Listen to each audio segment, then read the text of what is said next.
बेटी का 25वां जन्मदिन आने वाला था। पिता को अपनी बेटी की काफ़ी चिंता थी, क्योंकि बेटी आजकल काफ़ी डिप्रेस रहने लगी थी। उन्होंने बेटी से कारण जानने की काफ़ी कोशिश की, लेकिन वो पिता को कुछ भी नहीं बताना चाहती थी। पिता कुछ भी करके अपनी बेटी को डिप्रेशन से बाहर लाना चाहता था। उन्होंने उस हर जगह की मुलाकात की जहां उसकी बेटी ज़्यादा समय बिताया करती थी, और वहां के लोगों से पता किया कि आखिर उसके जीवन में क्या चल रहा है।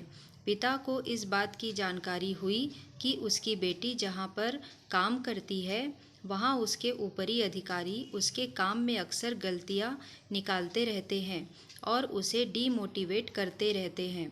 पिता होने के नाते अपनी बेटी की ऐसी दशा देखकर उन्हें बहुत दुख हुआ, लेकिन उन्होंने ठान लिया कि वह अपनी बेटी की परिस्थिति को बदलकर रहेंगे। बेटी के जन्मदिन पर पिता ने बेटी को अपने पास बुलाया और एक गाड़ी की चाबी देते हुए कहा, बेटी, यह गाड़ी मैंने तुम्हारे लिए कई सालों पहले ली थी, लेकिन तुम्हें दे नहीं पाया। आज मैं तुम्हें यह गाड़ी तुम्हारे जन्मदिन के मौके पर देना चाहता हूँ, लेकिन तुम्हें मेरे लिए एक काम करना होगा। बेटी ने पिता की बात मानते हुए कहा कि बोलिए, मुझे क्या करना है। पिता ने बेटी से कहा कि इस गाड़ी को लो और इसे भंगार वाले के पास जाकर इसकी कीमत पता करके आओ। पिता के कहे अनुसार बेटी भंगार वाले के पास गई और उसने गाड़ी की कीमत पूछी और अपने पिता के पास वापस आ गई। पिता के पूछने पर बेटी ने उन्हें बताया कि भंगार वाले के मुताबिक यह गाड़ी काफ़ी पुरानी है और कई जगह से जंग खा चुकी है, इसलिए वह इसके 10,000 देगा। फिर पिता ने बेटी से कहा, अब तुम इस गाड़ी को सेकेंड हैंड गाड़ी की दुकान पर लेकर जाओ और इसकी कीमत पता करके आओ। बेटी ने वैसा ही किया और वह सेकेंड हैंड गाड़ियों की दुकान पर जाकर उस गाड़ी की कीमत पता करके वापस आई। बेटी ने खुश होकर पिता से कहा, दुकान के मालिक ने इस गाड़ी के बदले 1,00,000 रुपए ऑफर किए। पिता थोड़ा सा मुस्कुराए और बेटी से बोले, बहुत अच्छे। एक आखिरी बार इस गाड़ी को विंटेज गाड़ियों के क्लब में लेकर जाओ और वहां से इसकी कीमत पता करके आओ। बेटी भी अब उत्साहित थी, यह जानने के लिए कि इस गाड़ी की कीमत वहां पर कितनी आकी जाएगी।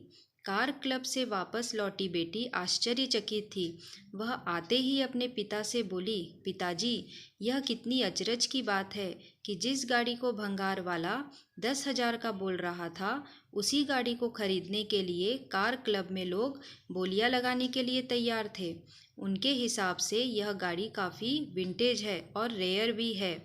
वह तो इसके लिए 30-40 लाख तक देने को तैयार हो गए थे। पिता ने अपनी बेटी के कंधों पर हाथ रखा और बोले, बेटी, यही सब हम मनुष्यों के साथ भी होता है। अगर हम गलत जगह पर होते हैं तो हमारी कीमत कम आकी जाती है। हमें वह पोजीशन, वह इज्जत नहीं मिलती जो हम डिज़र्व करते हैं। इसलिए जब भी कभी हमें लगे कि हम में कोई कमी है, तो एक बार ऐसा ज़रूर सोचना कि हो सकता है हम गलत जगह पर हो। जब हमें हमारी सही जगह मिल जाती है तो हम वहाँ बहुत अच्छा काम कर पाते हैं और लोगों से हमें अच्छा एप्रिसिएशन भी मिलता है। बेटी को अपने पापा की बात बहुत अच्छे से समझ में आ गई। बेटी ने अपने पिता को गले से लगा लिया। उसकी आंखों में आंसू थे। वह बोली, पिताजी, आपने मेरे मन का बहुत बड़ा बोझ हल्का कर दिया, वरना मैं यही सोच सोच कर दुखी रहती थी कि मुझ में ही कुछ कमी है और मैं किसी काबिल नहीं हूँ। अगले ही दिन बेटी ने उस काम को छोड़ा और कुछ ही दिनों के बाद उसे एक अच्छा जॉब मिल गया, जहाँ उसके काम की सराहना की जाने लगी। उस दिन के बाद बेटी ने कभी डिप्रेशन महसूस नहीं किया। अगर आपको हमारी कहानी पसंद आई है तो प्लीज़ हमारे चैनल को लाइक, शेयर और सब्सक्राइब करें।